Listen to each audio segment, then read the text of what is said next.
ताबीरिबा मयामबु तरामना ओक्सबगा लोइनना आराधागी राजकुमार हाइबा वरीदुगी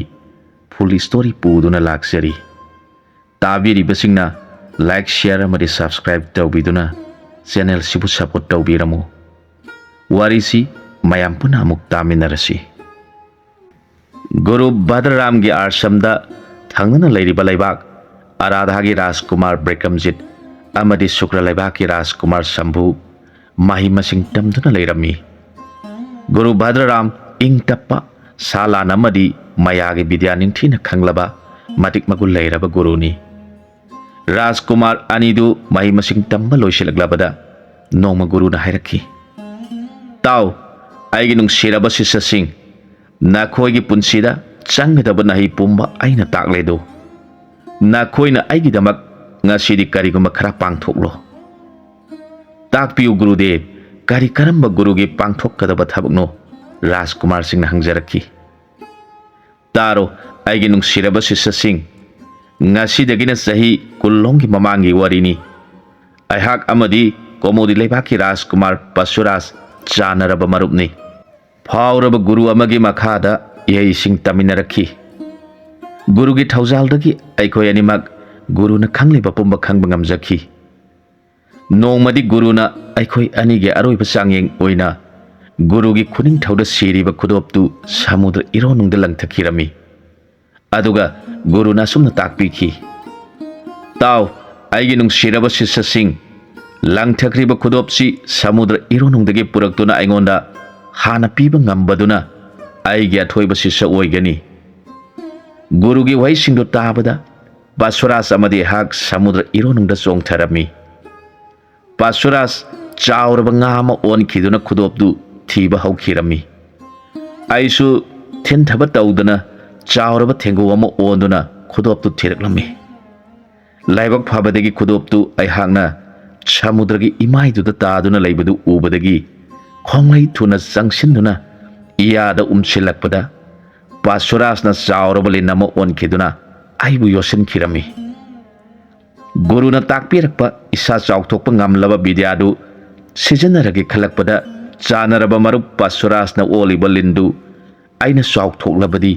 मागी मबुकदु सेगाइदुना सिरनी खलुबदा चाउथोकपा ngamखिदि लिंदुगी मबुक मनुंगदा कुइना लैबदगे हाक ज्ञान मांगदुना वानथखि पासुरासना समुद्र इरोनुंगदगे काखलगा मागी मबुक मनुंगदगे आइबु ओथोरखि अदुगा ज्ञान मांगदुना तादुना लैरिबा आइगी यानुंगदगी खुदोपतु लौथोक्तुना पुरगा गुरुगी मफमदा सेनखि आइहांगना ज्ञान लाक्लबा मतुंगदा गुरुगी मनाक्ता लाखि अदुबु गुरुना पासुरासबु कोंदुना मागी अथोइबा शिष्यनी ताकपिखि आइहाक इरु लुक्थना लैमाइदा येंगदुना खांखि पासुरासना आइबु येंगदुना हाउना हाउना नोक्तुना हायरखि मारुप भद्रराम नंगी समुद्र इरोनुंगदा कुइना लुबनरा नसादा चुमना लेपचबा फाव ngamdre आइगी निंगथौ कोंदगी थिलकलंबा अथुम हाउसिंगदो चारगा ना पांगल दुखरा कलहंदुना आइगा लंबा अमुक पाबा ngamra येंगो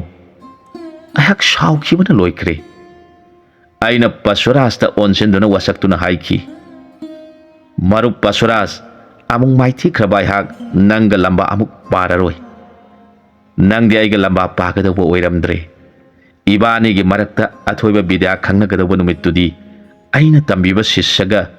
नंगा मयोंगनबा नुमित्तुनी नंगी ममल लैना थमलगदबा नहाकी लुपु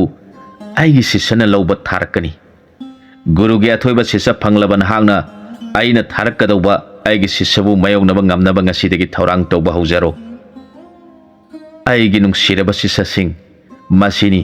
आइना नखोइ अनेगी मफमदगी पामलिबा थौदांग नाखोय अनिबुसु आइगी गुरुना तौखिबा मतौगुम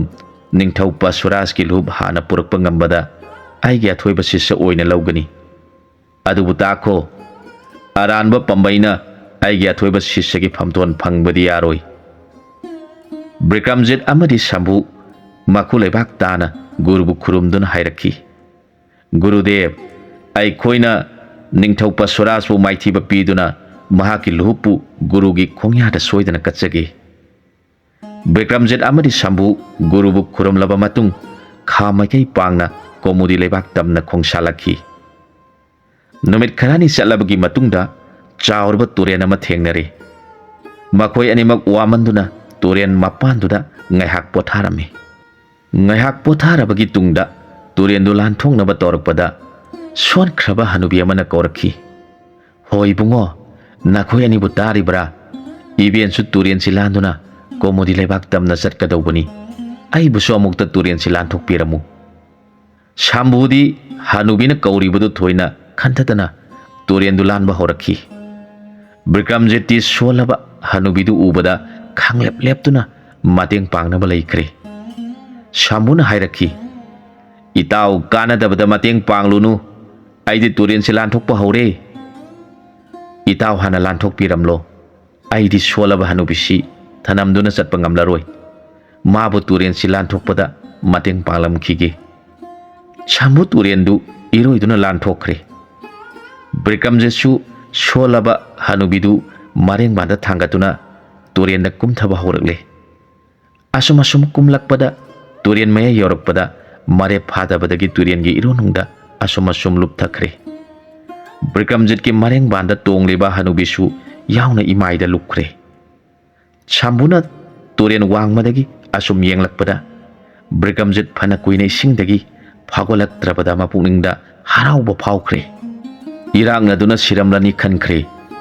Pasuraj ki lup laubada yetpina naba lairaroi khankhiduna harauna komodi lebak tamna Shambu satkre Bikramjit hanubidu mareng jumda phamanduna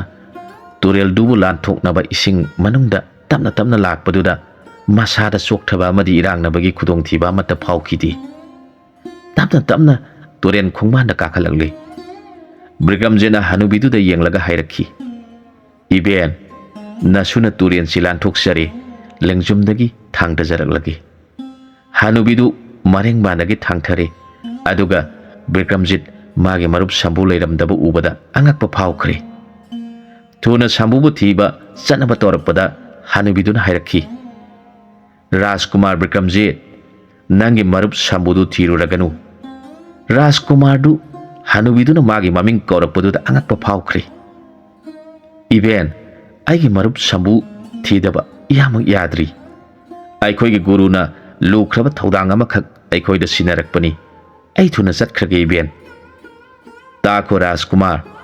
nangi maruptu mabuk phatabadagi mathanta guru gi athoiba sissigi manadu phangningbadagi nangbu ising manungda siramlani khanduna harauna satkrabani adudi Iben nahakpu kanano waram punamaksi Iben karamna khanglibano Taro Rajkumar aihak komodi lebak sibu koliba lairembini nangi thamoi masak khangningduna Ibena nangbu sangeng amakhak tawbani nahaki minungsi chawba matauda Iben pele komodi lebak ki lairembi Iben gi nakhong khoya songna nasuna khurumjari Iben bu khangjahaudabana nasuna langjakhibiran yaurabadi nasubu ngakpiu Iben pele Rajkumar Isuna lagliba khungsatu Ibena namai pahangani tawbadadi Rajkumar naben gi wafam amakhak nangni inba ngamgadra takpiu Iben ehang ngamba oirabadi naya thangdu soidana ngaksaki taroi suibungo aigi leibak sigi ningthau Pasuraj ki amata puksabi Rajkumari Indurekha aibu thamoi sengna latjabi mathamoida amakpa maset amata yaudrabini Mana Iben bu thamoi sengna latjaba ubada Ibena pen kheduna magi tungi punsigi damak karigi makharadi tawningli isugi maktraba chaurba thamoi du Ibena khanglabana Indurekha bu isuda sinaningi Ibena takpi banaya thangduna suna soidana pangthok jagani Indurekha gi punsibu ngak senduna nungaina thamjagani Iben Tako Rajkumar wafam chirai laina hekta oigadawbudi natri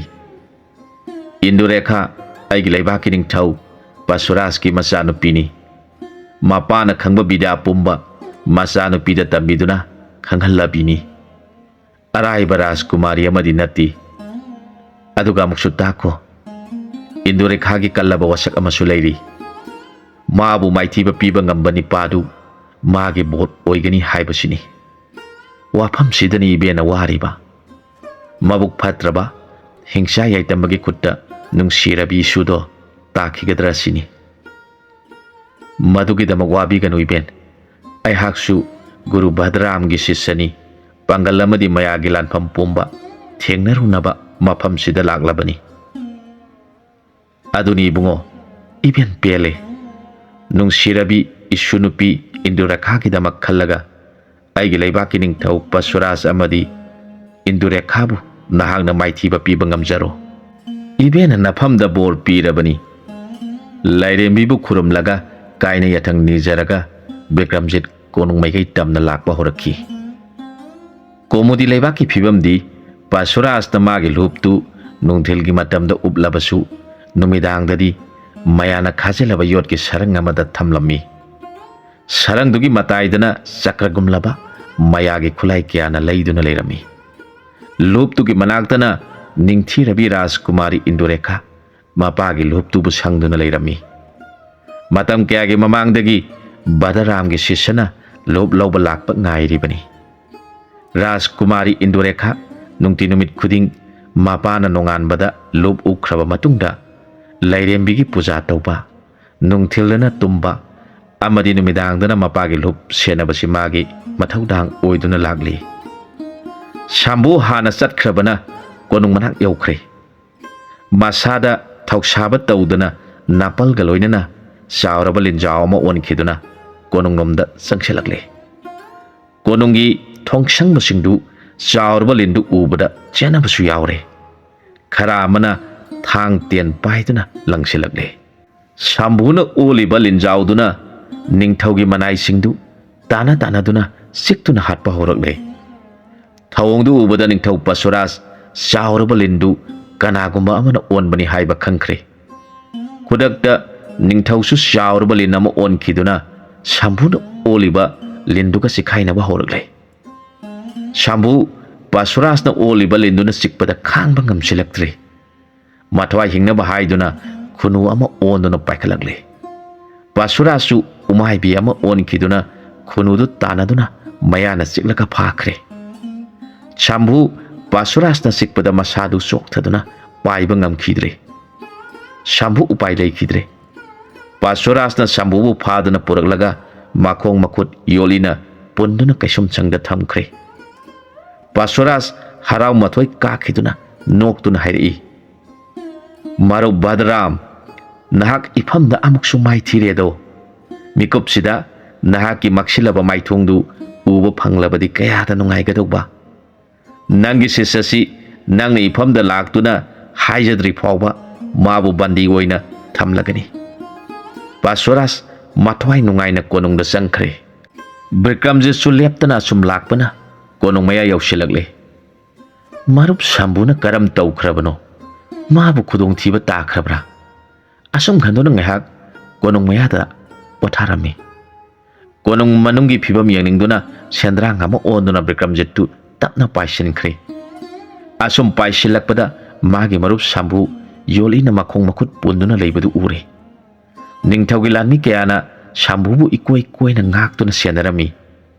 ꯃꯥꯒꯤ ꯃꯔꯨꯞꯀꯤ ꯃꯇꯧꯗ ꯕꯤꯀ꯭ꯔꯝꯖꯤꯠ ꯃꯊ꯭ꯋꯥꯏ ꯌꯥꯝꯅ ꯅꯨꯡꯉꯥꯏꯈꯤꯗ꯭ꯔꯦ꯫ ꯁꯥꯎꯅꯤꯡꯕꯁꯨ ꯐꯥꯎꯈ꯭ꯔꯦ꯫ ꯇꯟꯊꯗꯅ ꯕꯤꯀ꯭ꯔꯝꯖꯤꯠ ꯅꯤꯡꯊꯧ ꯄꯔꯁꯨꯔꯥꯖꯀꯤ ꯗꯔꯕꯥꯔꯗ ꯄꯥꯏꯁꯤꯟꯈꯤꯗꯨꯅ ꯗꯔꯕꯥꯔꯒꯤ ꯊꯣꯡꯖꯤꯟꯗ ꯃꯥꯒꯤ ꯁꯛꯇꯝꯗ ꯑꯣꯟꯗꯨꯅ ꯆꯞ ꯂꯦꯞꯈ꯭ꯔꯦ꯫ ꯑꯗꯨꯒ ꯂꯥꯎꯔꯛꯈꯤ,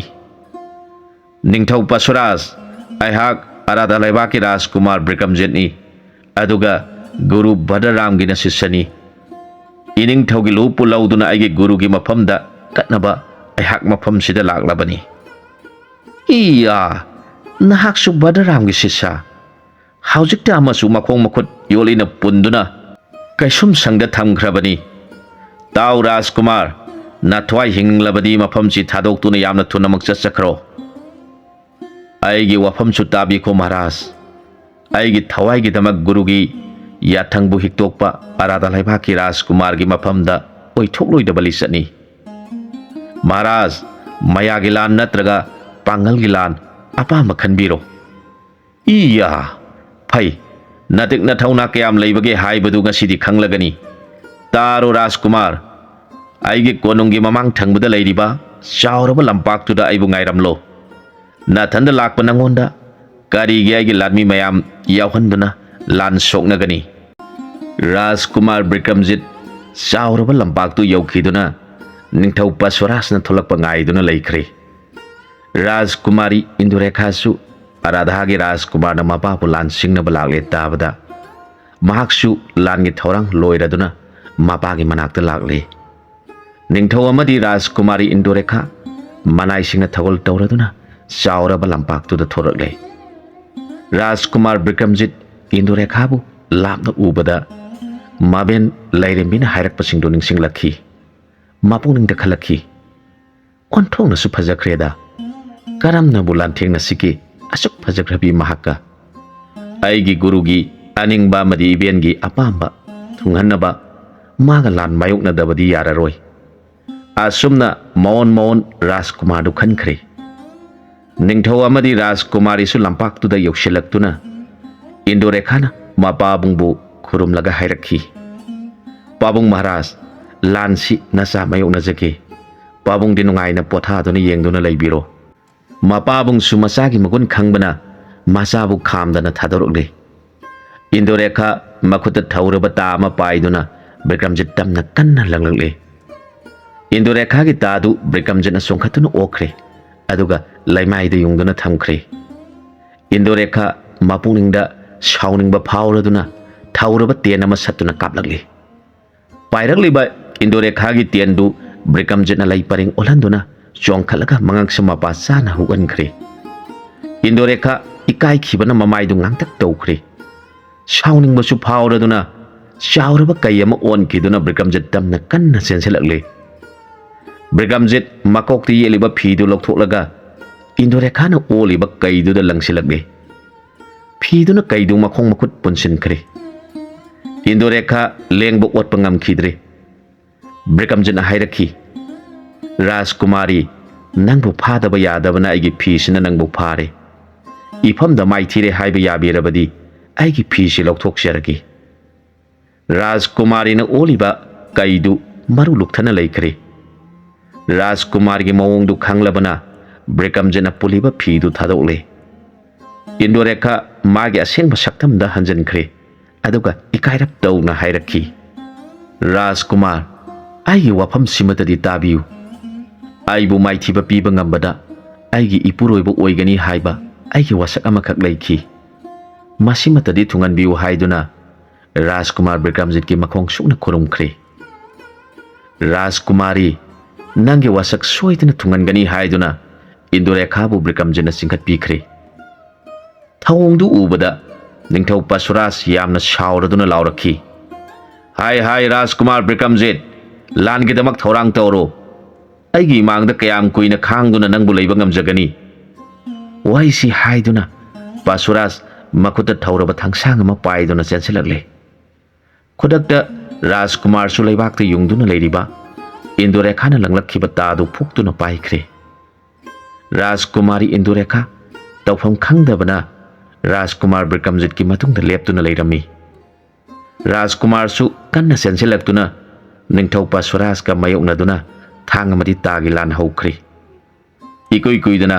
ꯄꯁꯨꯔꯥꯖꯀꯤ ꯊꯥꯡꯗꯨ ꯕꯤꯀ꯭ꯔꯝꯖꯤꯠꯀꯤ ꯇꯥꯗꯨꯅ ꯀꯟꯊꯗꯨꯅ ꯂꯩꯃꯥꯏꯗ ꯇꯥꯍꯟꯈ꯭ꯔꯦ꯫ ꯁꯥꯎꯔꯕ ꯅꯤꯡꯊꯧꯗꯨ ꯆꯥꯎꯔꯕ ꯀꯩ ꯑꯃ ꯑꯣꯟꯗꯨꯅ ꯔꯥꯖꯀꯨꯃꯥꯔ ꯇꯝꯅ ꯆꯦꯟꯁꯤꯜꯂꯛꯂꯦ꯫ ꯔꯥꯖꯀꯨꯃꯥꯔꯁꯨ ꯆꯥꯎꯔꯕ ꯀꯩ ꯑꯃ ꯈꯨꯗꯛꯇ ꯑꯣꯟꯈꯤꯗꯨꯅ ꯅꯤꯡꯊꯧꯅ ꯑꯣꯜꯂꯤꯕ ꯀꯩꯗꯨꯒꯤ ꯈꯧꯔꯤ ꯆꯔꯝꯗ ꯆꯤꯛꯂꯒ ꯂꯪꯈꯤꯕꯗ ꯅꯤꯡꯊꯧꯅ ꯑꯣꯟꯕ ꯀꯩꯗꯨ ꯐꯅ ꯁꯥꯡꯅ ꯄꯥꯏꯔꯒ ꯂꯩꯃꯥꯏꯗ ꯌꯩꯁꯤꯟꯗꯨꯅ ꯇꯥꯈ꯭ꯔꯦ꯫ ꯂꯩꯃꯥꯏꯗ ꯇꯥꯈ꯭ꯔꯕꯗ ꯅꯤꯡꯊꯧ ꯄꯁꯨꯔꯥꯖ ꯃꯁꯥꯒꯤ ꯁꯛꯇꯝꯗ ꯑꯣꯟꯊꯣꯔꯛꯂꯦ꯫ ꯊꯤꯅ ꯁꯣꯛꯄꯅ ꯄꯥꯛ ꯍꯧꯒꯠꯄ ꯉꯝꯈꯤꯗ꯭ꯔꯦ꯫ ꯔꯥꯖꯀꯨꯃꯥꯔ ꯕꯤꯀ꯭ꯔꯝꯖꯤꯠ ꯑꯃꯗꯤ ꯏꯟꯗꯨꯔꯦꯈꯥ ꯆꯪꯁꯤꯜꯂꯛꯇꯨꯅ ꯅꯤꯡꯊꯧ ꯄꯁꯨꯔꯥꯖꯕꯨ ꯈꯨꯔꯨꯝꯖꯈꯤ꯫ ꯊꯤꯅ ꯁꯣꯛꯂꯕ ꯅꯤꯡꯊꯧ ꯄꯁꯨꯔꯥꯖ ꯇꯞꯅ ꯍꯧꯒꯠꯂꯛꯇꯨꯅ ꯃꯆꯥꯅꯨꯄꯤꯕꯨ ꯅꯨꯡꯁꯤꯅ ꯌꯦꯡꯂꯒ ꯍꯥꯏꯔꯛꯈꯤ, ꯏꯄꯥꯒꯤ ꯏꯕꯦꯝꯃ, ꯉꯁꯤꯗꯤ ꯏꯄꯥ ꯄꯦꯜꯂꯦ꯫ ꯏꯄꯥꯅ ꯃꯥꯏꯊꯤꯖꯔꯕꯁꯨ ꯏꯆꯥꯒꯤ ꯃꯇꯤꯛ ꯆꯥꯕ ꯅꯄꯨꯔꯣꯏꯕ ꯐꯪꯂꯕꯗ ꯃꯥꯏꯊꯤꯕꯁꯦ ꯃꯥꯏ ꯄꯥꯛꯄꯒꯨꯝ ꯅꯨꯡꯉꯥꯏꯕ ꯐꯥꯎꯔꯦ꯫ ꯂꯥꯎ, ꯑꯔꯥꯙꯥꯒꯤ ꯔꯥꯖꯀꯨꯃꯥꯔ, ꯏꯄꯥ ꯀꯣꯟꯒꯤ꯫ ꯑꯁꯨꯝꯅ ꯕꯤꯀ꯭ꯔꯝꯖꯤꯠꯄꯨ ꯅꯨꯡꯁꯤꯅ ꯀꯣꯟꯕꯤꯔꯝꯃꯤ꯫ ꯏꯄꯥꯒꯤ ꯂꯨꯞꯁꯦ ꯂꯧꯔꯣ, ꯅꯪꯒꯤ ꯒꯨꯔꯨꯒꯤ ꯃꯐꯝꯗ ꯁꯤꯟꯅꯖꯔꯣ꯫ ꯃꯗꯨꯒꯤ ꯃꯇꯨꯡꯗ ꯅꯈꯣꯏ ꯑꯅꯤꯕꯨ ꯏꯄꯥꯅ ꯆꯥꯎꯅ ꯂꯨꯍꯣꯡꯕꯤꯒꯅꯤ꯫ Indorekha na haijabadagi Bikramjit konungda nongmaduma leiraga nongalaga gurugi manakta satpa haina yanare. Makoi punna konungda sanglaktuna Shambhubu kaisum sangdagi lauthokle. Indorekha na yamna haraujana atho mahau sana thaknaba kaya silangjare. Shambhu amadi Bikramjit konungi phajarba ka amada tumle. Bikramjit yamna wakhan nungaijana tumthakre. Nongalaktuna Bikramjit hawalakpada magi marup Shambhu leiramdre. Ngarang ningthau Pasuraj ki lohub mangonda sinakhibadu magi phamung manakta thambadu su leiramdre. Bikramjit parap Indorekha ki manakta laktuna warol pumba tamle aduga mapa ningthau ki manakta lakminare. Ningthau Pasuraj su warol pumba tarabada yamna saure. Rajkumar Bikramjit su mabuk phatraba magi marup Shambhu ki sajattuda yamna sauningle. Indorekha bu pungen pauminaramladuna ningthau Pasuraj bu khuramlaba matung Guru Bhadramna leiriba mafam tamna khongsan bahaurakle. Shambhudi ahingdagi hagotuna lona satkrabana Bikramjitna tanaraklaba su phangba ngamkhidre. Numit kharani gi tungda Shambhu Guru Bhadram gi ashram yaukhre. Parap satkhiduna Guru bu khuramduna Shambhuna hairakhi. Gurudev nanaina Pasuraj ningthau maithiba piduna magi thawai mangni khallaba lupsi munduna puraklabani. Haujikti Pasuraj bu maithiba piramlabanina Gurugi athoiba sisagi mingtholu nanaida pinabiro. Guru Bhadram mapungingda haraujare.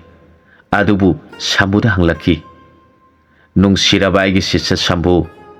nangi nawahai tabada ipa pele. Adubu nangi marup Bikramjit nanga loidana laktriba karigino ipada waram pumba khangalu. Gurudev tabiro nasana waram pumba tamjaraklagi. Aigi marup Shambhudi ehangna Pasuraj ka akan balan soknabada su yaudi. Nuksin nungonda ngauduna adum laikre.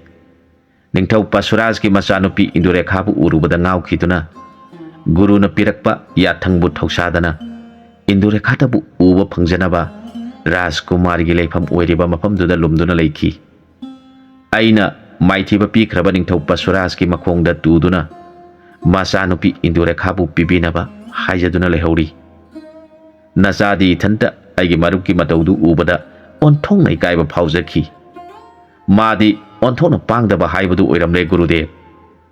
Magi mataududa ikaiba phauraduna aihak Pasuraj ki lohop tu mullaga mabu kauramdana Guru gi naktamna adum laksarabani. Iya aigi sisanabu adok yamna tonthabalisat. Mabu aigi yengnabadu ki makhongda tuduna sangjagadawagi saruk lan tawduna machanupidu mullabasu yaitana. Onthokdai kai khreda Pasuraj ki mamangda. Asumna ngangnari tanjada Bikramjit su tahata arsamduda sangsilakle. Yamna sauna Shambhuda onsanduna hairakhi. Itaw Shambhu nangdi onthokna tolaba miyoi singi marakta ama oiramle. Tolaba miyoi singdana satkadaba lisatpu itawna satlaba. Kari haiba itaw Bikramjit aibu atonba miyoi. Nangna tawba lisattumak Gurugi mafamda aina tamlabani. Kari karamba aigi lisat nakhong nakutu yolina punduna leiramlabada nathwaidu aina kanbikhibani. Aigi pangal loksingtana phangjaba lupu ikai khangdraba nangna ahingda lona huduna pukhibani. Tabiu Gurudev itaw Shambhudi migi lisat chatraba tawimal khangdraba miyoini. Takho aigi nungsiraba sisa animak nakhoi animak khanaraganu. Nakhoi anigi matausida aigi athoiba sisa khanbada onthokna luragani. Aduna nakhoi anida anawa sangeng ama amuk piragani. Handang mukti nongsuk maikei pangna sum chatlo. Numit mangani muk chatlabagi tungda phajakraba pat ama thengnagani. Hairiba patu miyoiba kanagumba amatana sangnaba ngamdraba patni.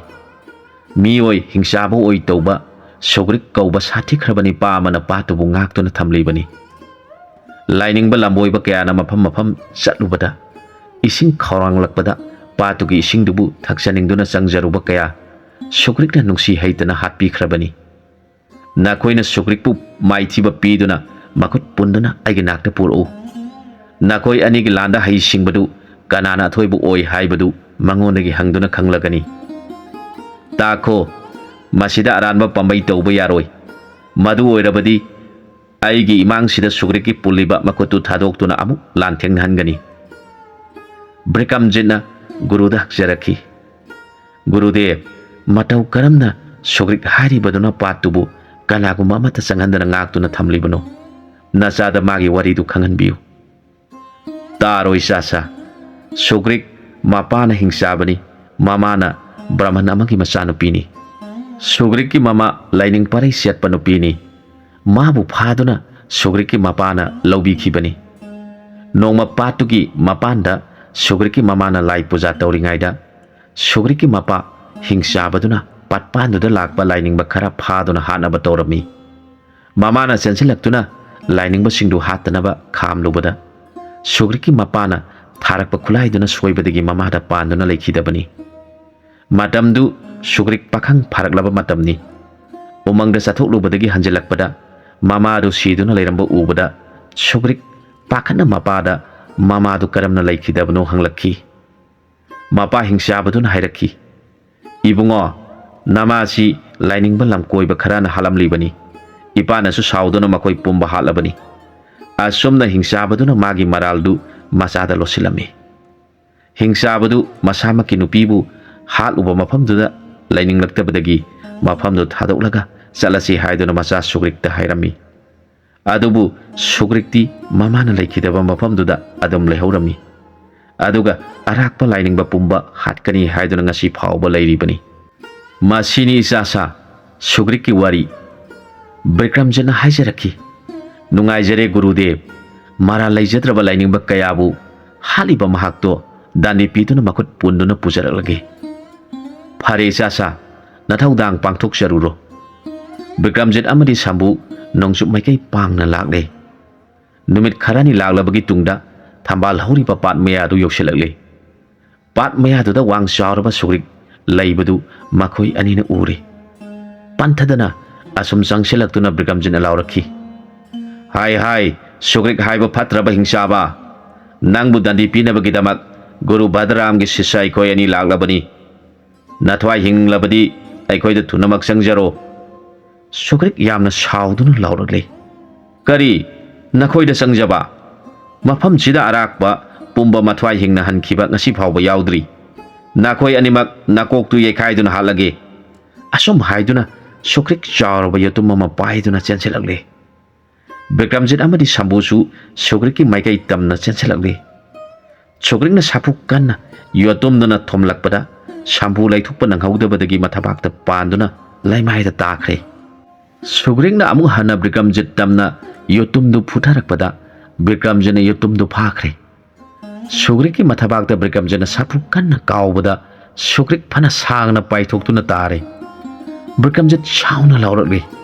Hai Sugrik nangi khulai se aina muledo adubu khulai yaudaba nangonda ai khulai sizinaroi asum haiduna yotumdu langthokre Bikramjit Sugrik tamna chenselakle Sugrik su hawatuna chenselakuna hakthengnana phunaba hawkre ngahak phunarabagi tungda Bikramjitna Sugrik pu yamna laksaba hawrakle Sugrik pu ngakthi chaptuna thamkre madugi tungda Bikramjit ki makokta puliba phidu loktoktuna Sugrik ki makut punba hawrakle tanjaduda Shambhu gyan khanglak lakre mamit pangthorakpada Bikramjitna Sugrik pu makut pulibadu ubada phuk hawatuna taduna leiriba Sugriki yotumdu paiduna chensilaklaga Sugriki makokta sapu kanna kanthakre Sugrik makok kaiduna tharu onduna sire Bikramjit Shambhubu yamna saukre kari matauno maru aikhogi guruna Sugrikpu hingna phaduna puru takpiraklaga nangna hekta halabako maru Bikramjit nangna mabu maithiba piba ngamdabadu ubada aina mabu hatibani kari haiba maru nang si asuki matik tolidako Bikramjit amadi Shambhu yamna saunakhre sauna mankibana makhoi anidu punna hanminaraktre Shambhudi magi leibak sukra tamna sauna dum satkhre Bikramjit tantadana Guru Bhadram ge arsam tamna laktuna Guru gi manakta sangsilaktuna Gurubu khurumladuna haijarakhi Gurudev nasana Guru gi yathangbu injaduna Sugrikka lanthengnajakhi सुग्रीकपु माइथीबा पीदुना मखुत पुन्नबा होनरकपदा मरुप शंभुना सुग्रीकना पाइरंबा योतुमदुना थोमलकपदगी सुग्रीक मथवाई थाखरे करी हाइबा विक्रमजित सुग्रीकपु हिंगना फादुना पुरप ngamद्रबा गुरुदेव तोलब नचाबु ngakpiu नचाना गुरुगी याथंगबु पांगथुकसेबा ngamjadre अदुदि Hayu शंभुदी करायदा चटखरे गुरुदेव मरुप शंभुदु सुग्रीकपु हाटपदुदा आइगा खरा साउनबदगी मादी मागी लेबाक सुग्र तमना अदुम चटखरे ओ ओनथोकपनिदा ममांगै आइगे गुरुना तौखिबा अदुमना तौबा पामदबदगी नखोय अनिबु चांगयें अनिरक तौरुरे इपाना अदुबु शंभुदी चटखरबनिना इपाना मंगोंदा हंगनिंगबसिंगदु हंगबा फंगद्रे फरे आइगे नुसिरबा शिष्य Shambhu याउद्रबनिना नंगबु आइगे अथोयबा शिष्यनिदि हायररोय अदुबु इपाना नफमदा bore पीरबनी आइना ताकपीखिबा विद्या पुंबा मपुंग फाना सिजिनबा ngamba ओइजरो गुरुदेव अहाकी लेबक फबना बोरसी फंगजबदा नसागे पुनिंगसे असुकी मतिक नुंगाइजरे असुम तौना विक्रमजित गुरुबु खुरुमजरदुना कायने याथंग नेजरगा मराइबाक आराधादा लागले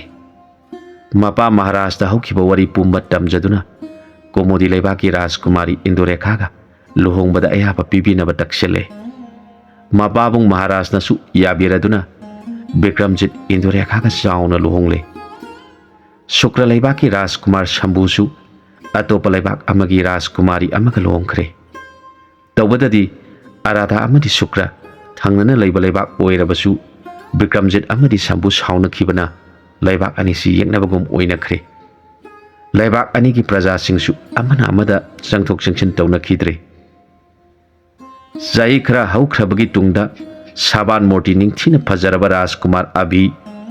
गुरु भद्रराम के आश्रमदगी मही मसिंग तंबा लोइरदुना मराइबाक तमना मागी सगोलदु तोंगदुना हलकली शुक्र लेबाकी राजकुमारी रोहिणी मतारोई सिंगा लोइनना सगोल गाड़ी तोंगदुना फजरबा मफमसिंग येंगदुना लाकपना उमंग अमगी मनाक यौसिलकली उमंगदुदा लेरंबा हिंसाबा मना मसक मतौ फजख्रबी रोहिणीबु उबदा ngaukre हिंसाबदु राजकुमारी की सगोल गाड़ी की ममांगदा चोंगथोरकले मतौदु उबदा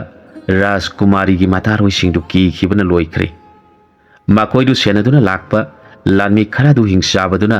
तान तानदुना हाटख्रे राजकुमारी की मतारोई सिंगदु कीखिबना कप लाउबा होरखी नुपी सिंगी कप लाउबगी खोंजलदु सगोल थौदुना मराइबाक तमना हलकलिबा राजकुमार अभिना लामना तारखी अभी खोंगलै थुना कप लाउरिबदुगी माइकाइदा मागी सगोलदु यांगना थौजिलखी राजकुमारी रोहिणी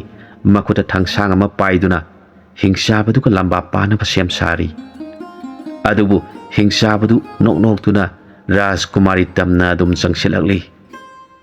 राजकुमारीना मागी थांगदु हिंसाब तमना हाइथरकपदा हिंसाबदुना थांगदु लाइना फादुना मुनख्रे अदुगा थांगदु लंगथोखरे राजकुमारीबु फारगे तोरकपदा राजकुमार अभिना लाउरखी ngaiko hingsaba aigi imangmaktada nangna pangal solabi nupibu phaba yaroi hingsabadu laithoraktuna abida hairakhi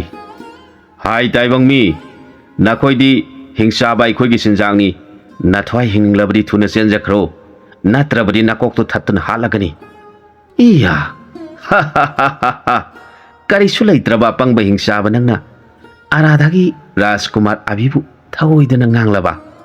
hai apangba hingsaba वारेम nganglanu nangna painingba kulai paijaro nipa oibagi pangal shakti yengnarasi hingsabadu shaukhiduna chaurabu ujauma phuktuna rajkumar abitamna chensilakli rajkumar su sagol mathaktagi khonglei thuna chongthakiduna hingsaba tamna chensilakli hingsabana haitharakli ujaudu rajkumarna pharga hingsabadu ki mathabakta kaukhibada phana sangna paithoktuna takhre हिंसाबदु साउखिबना ममेन ngang ngangladu nganglaga राजकुमार अभितमना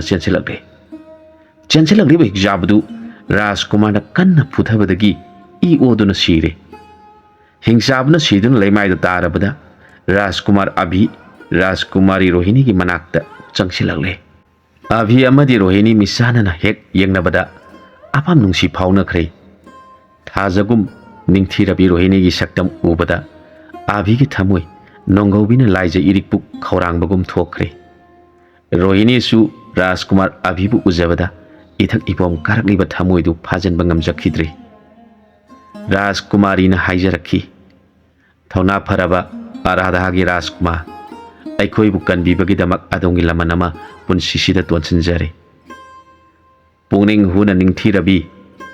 अवाबा तारबा कयाबु कनबा हाइबसिना आइगी इथौदांगनी अहाक्ति आइगी इथौदांग पांगथोकपा खक्तनी पुनिंग सिदा दोंगी मरमदा खंगनिंगबनै खौलांगले इफमदा अमुक्तदि खंगनबियु थौना फरबा राजकुमार ताबीरो अहाक शुक्र लेबाकी निंथौ शाम्भुगी मचानुपी रोहिणीनी इतारोई सिंगलोइनना लानमी खरा खक पुरगा फजरबा मफमसिंग येंगजरंबनी आइगी लानमी सिंगदुदी फत्रबा हिंसाबदुना हातपीखरे अदुगा अदोमना आइगी थवाइबु कनबीरे शुक्र लेबाकी राजकुमारी रोहिणी अदोंगे असेंगबा सक्तम खंगनबीबगिदमक थाकसरी अहाकी पबुंग महाराज Vikramjit अमदी नहाकी अपोकपगा साउनखिबदगी ngasi phawba laiba ani si yengnabagum lainari wapam si haksu guru badram gi mafam dagi khanglakpani rajkumari ngasi gidi hanaba tawrasi asum haina rajkumari da mabu mathangi numit ki numidangda unaba laklage nungthil gi matam dadi laiba gani ne yengnaba oiduna laibana khudong saroi hairam laga rajkumar avi aradhare baktamna thaukhre rajkumari Rohini सु मतारोई सिंगलोइनना सगोल गरी तोंगदुना कोनुंग तमना लागे निंथौ ब्रिकमजित अमदी मागी रानी इंदोरेखा मसाबु मतम सांगना गुरुगी आश्रमदा थामलुबना मसा लागे ताबदा मसाबु उनिंगमन खिबदा कोनुंगदगी सियान थोरक्तुना मसाबु सेजेत कोनजखी राजकुमार आबिसु mama मापाबु मखोंग सोना खुरुमजखी ममा मापागा लोइनना निंथौ कोनुंगदा अहाव अथुम चादुना नोंमदुमा हौख्रे मथंगी नुमित्ता नुमिदांग यौरक्लाबदा कना खंगहंदना राजकुमार अभि मागी सगोल तोंगदुना शुक्र लेबाक तमना खोंसालखी राजकुमारी रोहिणी सु राजकुमार अभिना हायरमबदु निंसिंगदुना निंथौ कोलगी थौनाउदगी सगोलना चेलकपगी मखोल तबु खौराना ngaijaki राजकुमार अभि यौसिलक उबदा रोहिणी निंथौ कोनुंगदगी थोरक्तुना ममांग थंगबदा लैरिबा लैकोलदुदा राजकुमारगा उनरमी असोमना अभि अमदी रोहिणी इतत्ततना नुमिदांगी मतमदा लैकोलदुदा उनरमी मतम खरागी तुंगददी निंथौगी मनाई सिंगदुना खंगलकपदगी निंथौ शंभुसु खंगलखी यंगनब लैबाकी राजकुमारगा लोना उनरे ताबदा शंभु यामना साउनिंखरे मचानुपीगी कादो सोलोंदुना थमखरे राजकुमार अभिबु फानबा लानमी मसिंग हेंगना कोनुंगदु ngak senduna thamkhre numitu rajkumarna asum thorpada lamna lanmi mayamdu laibudu ure rajkumar su singnaba phawraduna numit kharani gi tungda amuk laklage khanduna mayum maikai romda halakle numit kharani gi tungda amuk rajkumar do laklami adubu lanmi singdu hanagum konungdu ngak senduna dom lairami mapa ningthogi ayaba yaudabana राजकुमार अभि तफम खंखिद्रे कोनुंगदा मु हलखी राजकुमारी रोहिणी मापान माबु फाजनदुना थमखिबा नुमितुदगी हौना कपतुना त लैखरे राजकुमारगी वखलदा उंगदुना त लैखरे मासिनदसु मुरुम मुरुम सोंदुना त लैखरे साफम थकपम खंगदना लेलकपना नोंमा नोंमागी मसादो assume assume सोक्सिलक्तुना अकन मनाबो ओइखरे वखलैना ओइबना मपाबोंग महाराज अमदी mama महारानीना मसागिदमक माइबा कया कौदुना येंगहल्लबसु फगलक्त्रे शाम्बु मसागिदमक मथ्वा यामना वाना अरापा मफमदगी अफावबा माइबा अमा कौदुना अमुक येंगहल्ले माइबदुना रोहिणीगी सोक्सिलबा फिबमदु उबदा मथ्वाय वाना निंथौ शाम्बुदा हायरखी इनिंथौ राजकुमारीगी फिबमसि यामना सोक्सिले अइना पिजरीबा हिदाकसिना माबु थाबुंग Kharadi हिंगनबा ngamgani adubu pungpha phanbadi ngamloi iningthawna aingonda hidak masal amakhak piba ngamlabadi rajkumari bu phanba ngamgani samuna pakhana hairakhi he athoiba maiba isa bu phanbiu kari karamba hidano takpiro iningthaw ꯑꯩꯅ ꯍꯥꯏꯒꯗꯧꯔꯤꯕ ꯍꯤꯗꯥꯛꯇꯨ ꯃꯐꯝ ꯑꯁ꯭ꯋꯥꯏꯗ ꯐꯪꯕ ꯍꯤꯗꯥꯛ ꯅꯠꯇꯕꯅ ꯅꯅꯥꯏꯅ ꯊꯋꯥꯏ ꯋꯥꯖꯕꯅꯤ꯫ ꯑꯗꯨꯗꯤ ꯀꯔꯝꯕ ꯍꯤꯗꯥꯛ, ꯃꯐꯝ ꯀꯗꯥꯏꯗ ꯐꯪꯕ ꯑꯣꯏꯔꯕꯅꯣ ꯇꯥꯛꯄꯤꯔꯨ꯫ ꯍꯦ ꯅꯤꯡꯊꯧ, ꯃꯐꯝꯁꯤꯗꯒꯤ ꯅꯣꯡꯆꯨꯞ ꯄꯥꯡꯅ ꯂꯩꯕꯥꯛ ꯀꯌꯥ ꯂꯥꯟꯗꯨꯅ ꯆꯠꯂꯒ ꯕꯂꯟꯗ ꯍꯥꯏꯕ ꯁꯨꯛꯈ꯭ꯔꯕ ꯎꯃꯪ ꯑꯃ ꯂꯩꯕꯅꯤ꯫ ꯎꯃꯪꯗꯨꯗ ꯃꯐꯝ ꯑꯇꯩꯗ ꯍꯧꯗ꯭ꯔꯕ ꯍꯛꯆꯥꯡꯒꯤ ꯂꯩꯅꯥ ꯄꯨꯝꯕ ꯐꯍꯟꯕ ꯉꯝꯂꯕ ꯆꯥꯎꯔꯕ ꯎꯖꯥꯎ ꯑꯃ ꯍꯧꯔꯤꯕꯅꯤ꯫ ꯍꯥꯏꯔꯤꯕ ꯎꯗꯨ ꯑꯇꯣꯞꯄ ꯎꯁꯤꯡꯒ ꯃꯥꯟꯅꯗꯕ ꯃꯑꯣꯡꯗ ꯃꯉꯣꯟꯗꯒꯤ ꯃꯉꯥꯜ ꯑꯃ ꯊꯛꯇꯣꯔꯛꯄꯅꯤ꯫ ꯎꯗꯨꯒꯤ ꯃꯅꯥ ꯈꯔ ꯍꯦꯛꯇꯨꯅ ꯄꯨꯔꯛꯄ ꯉꯝꯂꯕꯗꯤ ꯔꯥꯖꯀꯨꯃꯥꯔꯤꯒꯤ ꯊꯋꯥꯏꯁꯦ ꯀꯟꯕ ꯉꯝꯖꯒꯅꯤ꯫ ꯁꯝꯚꯨꯅ ꯂꯥꯎꯔꯛꯈꯤ, ꯀꯅꯥ ꯀꯅꯥ ꯂꯩ? ꯍꯧꯖꯤꯛꯃꯛ ꯅꯈꯣꯏ ꯈꯔ ꯕꯂꯟꯗ ꯎꯃꯪꯗ ꯆꯠꯇꯨꯅ ꯎꯖꯥꯎꯗꯨꯒꯤ ꯃꯅꯥꯁꯤꯡꯗꯨ ꯍꯦꯛꯂꯨꯔꯣ꯫ ꯇꯥꯕꯤꯈꯣ ꯃꯍꯥꯔꯥꯖ, ꯕꯂꯟꯗ ꯍꯥꯏꯔꯤꯕ ꯎꯃꯪꯗꯨ ꯑꯔꯥꯏꯕ ꯎꯃꯪ ꯅꯠꯇꯦ꯫ ꯂꯥꯏꯍꯤꯡ ꯆꯥꯕ ꯀꯌꯥꯅ ꯎꯗꯨꯕꯨ ꯉꯥꯛ ꯁꯦꯟꯗꯨꯅ ꯊꯝꯂꯤꯕꯅꯤ꯫ ꯇꯥꯏꯕꯪ ꯃꯤꯑꯣꯏꯕ ꯑꯃꯅ ꯍꯦꯛꯇ ꯏꯔꯥꯏ ꯂꯥꯏꯅ ꯎꯗꯨꯒꯤ ꯃꯅꯥꯁꯤꯡꯗꯨ ꯍꯦꯛꯇꯨꯅ ꯄꯨꯔꯛꯄ ꯉꯝꯂꯣꯏ꯫ ꯋꯥꯐꯝꯗꯨ ꯇꯥꯕꯗ ꯅꯤꯡꯊꯧ ꯁꯝꯚꯨ ꯃꯔꯨ ꯂꯨꯞꯊꯈ꯭ꯔꯦ꯫ ꯉꯥꯏꯍꯥꯛꯀꯤ ꯃꯇꯨꯡꯗ ꯂꯥꯟꯃꯤ ꯇꯦꯡꯒꯣꯜ ꯑꯃ ꯀꯧꯈꯠꯇꯨꯅ ꯕꯂꯟꯗ ꯎꯃꯪꯗ ꯆꯠꯇꯨꯅ ꯍꯤꯗꯥꯛꯇꯨ ꯂꯧꯔꯨꯅꯕ ꯊꯥꯈ꯭ꯔꯦ꯫ ꯔꯥꯖꯀꯨꯃꯥꯔ ꯑꯚꯤꯅ ꯅꯣꯡꯃ ꯅꯨꯡꯊꯤꯜ ꯑꯃꯗ ꯆꯥꯛꯅꯤꯕ ꯁꯥꯗꯨꯅ ꯁꯨꯀ꯭ꯔ ꯂꯩꯕꯥꯛꯇ ꯆꯪꯁꯤꯜꯂꯛꯈꯤ꯫ ꯂꯩꯕꯥꯛꯇꯨꯒꯤ ꯀꯩꯊꯦꯜꯗ ꯄ꯭ꯔꯖꯥꯁꯤꯡꯅ ꯔꯥꯖꯀꯨꯃꯥꯔꯤ ꯔꯣꯍꯤꯅꯤꯅ ꯋꯥꯈꯜ ꯂꯩꯅꯥ ꯅꯥꯗꯨꯅ ꯂꯩꯔꯤꯕꯗꯨ ꯅꯨꯡꯉꯥꯏꯇꯅ ꯁꯣꯟꯅꯕꯗꯨ ꯔꯥꯖꯀꯨꯃꯥꯔ ꯑꯚꯤꯅ ꯇꯥꯔꯝꯃꯤ꯫ ꯀꯩꯊꯦꯜ ꯐꯝꯂꯤꯕꯁꯤꯡꯗꯒꯤ ꯔꯥꯖꯀꯨꯃꯥꯔꯤꯒꯤ ꯑꯋꯥꯕ ꯄꯥꯎ ꯑꯃꯗꯤ ꯂꯥꯟꯃꯤ ꯇꯦꯡꯒꯣꯜ ꯑꯃꯅ ꯕꯂꯟꯗ ꯎꯃꯪꯗ ꯍꯤꯗꯥꯛ ꯂꯧꯕ ꯆꯠꯈꯤꯕ ꯄꯨꯝꯕ ꯈꯪꯗꯣꯛꯂꯦ꯫ ꯔꯣꯍꯤꯅꯤꯒꯤ ꯑꯋꯥꯕ ꯄꯥꯎ ꯇꯥꯕꯗ ꯔꯥꯖꯀꯨꯃꯥꯔ ꯑꯚꯤ ꯃꯤꯂꯨ ꯄꯤꯔꯥꯡ ꯏꯍꯧꯔꯛꯈꯤ꯫ ꯇꯟꯊꯗꯅ ꯔꯥꯖꯀꯨꯃꯥꯔꯗꯨ ꯃꯥꯒꯤ ꯀꯣꯅꯨꯡ ꯇꯝꯅ ꯆꯠꯈ꯭ꯔꯦ꯫ ꯃꯥꯅ ꯆꯠꯀꯦ ꯈꯜꯂꯤꯕ ꯊꯕꯛꯇꯨ ꯃꯄꯥꯕꯨꯡ ꯑꯃꯗꯤ ꯃꯃꯥ ꯏꯕꯦꯝꯃ ꯃꯍꯥꯔꯥꯅꯤ ꯈꯪꯂꯕꯗꯤ ꯌꯥꯔꯔꯣꯏ ꯈꯟꯗꯨꯅ ꯅꯨꯃꯤꯗꯥꯡꯒꯤ ꯃꯇꯝꯗ ꯍꯧꯒꯠꯇꯨꯅ ꯃꯥꯅ ꯄꯨꯒꯗꯧꯕ ꯈꯨꯠꯁꯨ ꯈꯨꯠꯂꯥꯏ ꯊꯧꯔꯥꯡ ꯇꯧꯈ꯭ꯔꯦ꯫ ꯀꯣꯅꯨꯡꯒꯤ ꯊꯣꯡꯁꯪꯕꯗ ꯃꯥꯅ ꯆꯠꯂꯤꯕꯗꯨꯒꯤ ꯋꯥꯔꯣꯜ ꯄꯨꯝꯕ ꯍꯌꯦꯡ ꯅꯣꯡꯉꯥꯜꯂꯒ ꯃꯄꯥꯕꯨꯡ ꯑꯃꯗꯤ ꯃꯃꯥ ꯏꯕꯦꯝꯃ ꯃꯍꯥꯔꯥꯅꯤꯗ ꯇꯝꯕꯤꯌꯨ ꯍꯥꯏꯔꯝꯂꯒ ꯔꯥꯖꯀꯨꯃꯥꯔ ꯑꯚꯤ ꯕꯂꯟꯗ ꯎꯃꯪꯗ ꯂꯩꯔꯤꯕ ꯃꯥꯏꯀꯩ ꯇꯝꯅ ꯃꯥꯒꯤ ꯁꯒꯣꯜꯗꯨ ꯌꯥꯡꯅ ꯊꯧꯔꯛꯈꯤ꯫ ꯅꯣꯡꯆꯨꯞ ꯃꯥꯏꯀꯩ ꯄꯥꯡꯅ ꯑꯁꯨꯝ ꯂꯥꯛꯄꯅ ꯅꯨꯃꯤꯠ ꯈꯔꯅꯤ ꯍꯧꯈ꯭ꯔꯕꯒꯤ ꯇꯨꯡꯗ ꯑꯁꯨꯛꯄ ꯎꯃꯪ ꯑꯃ ꯌꯧꯁꯤꯜꯂꯛꯈꯤ꯫ ꯎꯃꯪꯗꯨꯗ ꯑꯁꯨꯝ ꯊꯧꯖꯤꯜꯂꯛꯄꯗ ꯑꯁꯤꯕ ꯂꯥꯟꯃꯤ ꯃꯌꯥꯝ ꯑꯃ ꯇꯥꯗꯨꯅ ꯂꯩꯕ ꯊꯦꯡꯅꯔꯦ꯫ ꯂꯥꯟꯃꯤꯁꯤꯡꯗꯨ ꯅꯤꯡꯊꯧ ꯁꯝꯚꯨꯅ ꯕꯂꯟꯗ ꯎꯃꯪꯗ ꯍꯤꯗꯥꯛ ꯂꯧꯕ ꯊꯥꯈꯤꯕ ꯂꯥꯟꯃꯤꯁꯤꯡꯗꯨ ꯑꯣꯏꯔꯝꯃꯤ꯫ ꯂꯥꯟꯃꯤ ꯑꯃ ꯐꯥꯎꯕ ꯍꯤꯡꯂꯝꯗ꯭ꯔꯦ, ꯂꯣꯏꯅꯃꯛ ꯁꯤꯔꯝꯂꯦ꯫ ꯑꯚꯤꯅ ꯉꯥꯛꯆꯥꯅꯅ ꯁꯒꯣꯜ ꯃꯊꯛꯇ ꯉꯥꯏꯍꯥꯛ ꯂꯩꯔꯝꯃꯤ꯫ ꯂꯩꯗꯨꯅ ꯁꯨꯝ ꯌꯦꯡꯈꯤꯕꯗ ꯀꯅꯥꯒꯨꯝꯕ ꯑꯃꯠꯇꯁꯨ ꯎꯕ ꯐꯪꯂꯝꯗꯦ꯫ ꯉꯥꯏꯍꯥꯛ ꯂꯩꯔꯒ ꯎꯃꯪꯗꯨ ꯂꯥꯟꯊꯣꯛꯇꯨꯅ ꯆꯠꯅꯅꯕ ꯔꯥꯖꯀꯨꯃꯥꯔꯅ ꯃꯥꯒꯤ ꯁꯒꯣꯜꯗꯨ ꯊꯧꯒꯦ ꯇꯧꯔꯛꯄꯗ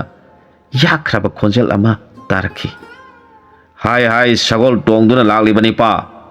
ꯀꯔꯤꯒꯤꯗꯃꯛ ꯅꯪꯅ ꯑꯩꯒꯤ ꯎꯃꯪꯁꯤꯗ ꯆꯪꯂꯛꯂꯤ?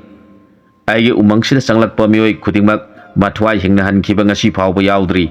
ꯅꯪꯁꯨ ꯅꯊ꯭ꯋꯥꯏ ꯃꯥꯡꯕ ꯇꯥꯔꯦꯗꯣ꯫ ꯔꯥꯖꯀꯨꯃꯥꯔꯅ ꯂꯩꯗꯨꯅ ꯑꯃꯨꯛ ꯌꯦꯡꯂꯛꯈꯤ, ꯑꯗꯨꯕꯨ ꯀꯅꯥꯁꯨ ꯂꯩꯕ ꯎꯔꯝꯗꯦ꯫ ꯔꯥꯖꯀꯨꯃꯥꯔ ꯑꯉꯛꯄ ꯐꯥꯎꯔꯗꯨꯅ ꯍꯥꯏꯔꯛꯈꯤ, ꯍꯦ ꯁꯛꯎꯗꯕ ꯅꯍꯥꯛꯄꯨ ꯀꯅꯥꯅꯣ? ꯑꯩꯍꯥꯛꯀꯤ ꯇꯉꯥꯏ ꯐꯗꯕ ꯆꯠꯇꯕ ꯌꯥꯗꯕ ꯑꯃꯅ ꯃꯔꯝ ꯑꯣꯏꯗꯨꯅ ꯅꯪꯒꯤ ꯎꯃꯪꯁꯤ ꯂꯥꯟꯁꯤꯜꯂꯛꯂꯤ꯫ ꯑꯩꯕꯨ ꯃꯐꯝꯁꯤꯗꯒꯤ ꯂꯥꯟꯗꯨꯅ ꯆꯠꯈꯤꯕꯗ ꯑꯊꯤꯡꯕ ꯄꯤꯕꯤꯔꯒꯅꯨ꯫ ꯀꯔꯤꯒꯤꯗꯃꯛ ꯑꯊꯤꯡꯕ ꯄꯤꯔꯣꯏ? ꯑꯩꯒꯤ ꯎꯃꯪꯁꯤ ꯃꯤꯑꯣꯏꯕ ꯑꯃꯠꯇꯅ ꯂꯥꯟꯕ ꯌꯥꯗ꯭ꯔꯕ ꯎꯃꯪꯅꯤ꯫ ꯀꯔꯤꯁꯨ ꯊꯧꯁꯥꯗꯅ ꯅꯪꯅ ꯎꯃꯪꯁꯤꯕꯨ ꯂꯥꯟꯊꯣꯛꯅꯕ ꯍꯣꯠꯅꯖꯔꯤꯕꯗꯨ ꯅꯊ꯭ꯋꯥꯏ ꯃꯥꯡꯂꯒꯅꯤꯗꯣ꯫ ꯔꯥꯖꯀꯨꯃꯥꯔ ꯑꯚꯤꯅ ꯍꯥꯏꯔꯛꯈꯤ, ꯍꯥꯟꯅ ꯈꯪꯂꯨꯗꯕꯅ ꯅꯍꯥꯛꯀꯤ ꯎꯃꯪꯁꯤ ꯐꯥꯎꯗꯨꯅ ꯆꯪꯂꯛꯂꯦ꯫ ꯃꯁꯤꯗ ꯑꯩꯒꯤ ꯏꯔꯥꯜꯕꯨ ꯀꯔꯤꯅꯣ? ꯅꯪꯒꯤ ꯅꯔꯥꯟꯗꯤ ꯃꯐꯝꯁꯤꯗ ꯆꯪꯂꯛꯄꯁꯤꯅꯤ꯫ ꯅꯍꯥꯛ ꯁꯣꯏꯗꯅ ꯑꯩꯒꯤ ꯈꯨꯠꯇ ꯅꯊ꯭ꯋꯥꯏ ꯃꯥꯡꯂꯒꯅꯤ꯫ ꯑꯔꯥꯙꯥꯒꯤ ꯔꯥꯖꯀꯨꯃꯥꯔ ꯑꯚꯤꯒꯤ ꯊꯋꯥꯏꯕꯨ ꯍꯦꯛꯇ ꯏꯔꯥꯏ ꯂꯥꯏꯅ ꯃꯥꯡꯕ ꯑꯣꯏꯊꯣꯛꯂꯣꯏꯗꯕ ꯊꯕꯛꯅꯤ꯫ ꯍꯥꯏ ꯂꯣꯠꯇꯨꯅ ꯂꯩꯔꯒꯅꯨ, ꯊꯣꯔꯛꯂꯣ꯫ ꯅꯪꯒꯤ ꯎꯃꯪꯁꯤ ꯐꯥꯎꯗꯨꯅ ꯆꯠꯂꯨꯏ ꯍꯥꯏꯕꯒꯤꯗꯃꯛ ꯅꯐꯝꯗ ꯍꯥꯏꯖꯕꯅꯤ꯫ ꯃꯤꯑꯣꯏꯕ ꯀꯌꯥꯒꯤ ꯊꯋꯥꯏꯕꯨ ꯀꯔꯤꯁꯨ ꯂꯩꯇꯅ ꯈꯟꯕ ꯅꯍꯥꯛꯄꯨ ꯉꯁꯤꯗꯤ ꯗꯟꯗꯤ ꯄꯤꯔꯝꯂꯒꯦ꯫ ꯔꯥꯖꯀꯨꯃꯥꯔꯒꯤ ꯃꯃꯥꯡꯗ ꯍꯧꯔꯤꯕ ꯆꯥꯎꯔꯕ ꯈꯣꯡꯅꯥꯡꯗꯨ ꯂꯦꯡꯕ ꯍꯧꯔꯛꯂꯦ꯫ ꯈꯣꯡꯅꯥꯡꯗꯨꯒꯤ ꯃꯁꯥꯁꯤꯡꯗꯨꯅ ꯃꯈꯨꯠ ꯑꯣꯏꯅ ꯖꯔ ꯖꯔ ꯇꯤꯡꯊꯣꯔꯛꯂꯦ꯫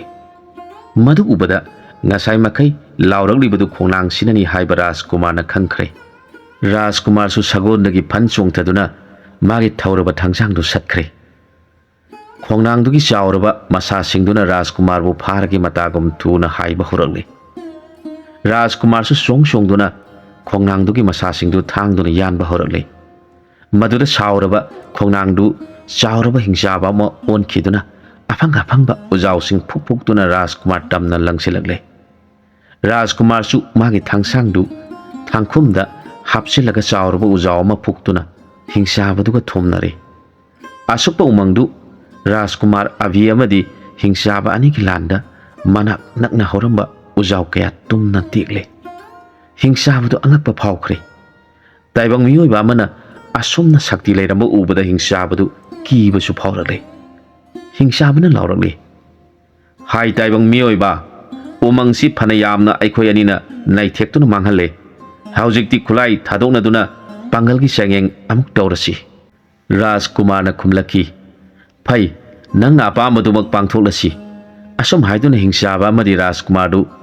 मखुत पाइरिबा उजाउसिंदु लांथोकनखरे सेंसननरक्तुना हकथेंगना फुनबा हौरकले गुरु भद्रामगी शिष्य अभिगी मफमदा हिंसाबदु कुइना खांगबा ngamlaktre मसा पुनमक सैना फाउदबा मफम लैसिलक्त्रे चुमना लेपसबा फाउबा ngamlaktre तांजादु योरबदा हिंसाबदु मखुत लोनरदुना राजकुमारदा हाइजरखी हे अथोइबा ताइबंग मियोइबा ngasi फाउबदा नंगुमना थौना फबा अमता थेंगनरक्त्रि ngasiदी आई माइथीरे हाइबा इसाना याजरे थौना फरबा नहाकपु कनानो करी मरमगिदमक आइगी उमंगसिदा चंगलक्लिबनो मसिमतंगदी नंगी ननाय ओइरबा हाकता खंगहनबियो ताबिरो हे हिंसाबा उमंगसिबु ngakliba आइहाक अराधागी राजकुमार अभिनी नहाकी उमंगसी फाउदुना चत्रबदी बलंदा हाइरिबा उमंगदु यौबा यारोइदबना उमंगसिदा चंगलक्पनी बलंदा उमंगदा चटकदौबा करी मरमगिदमक हिंसाबना ngakna hanglakhi ताबिरो हे हिंसाबा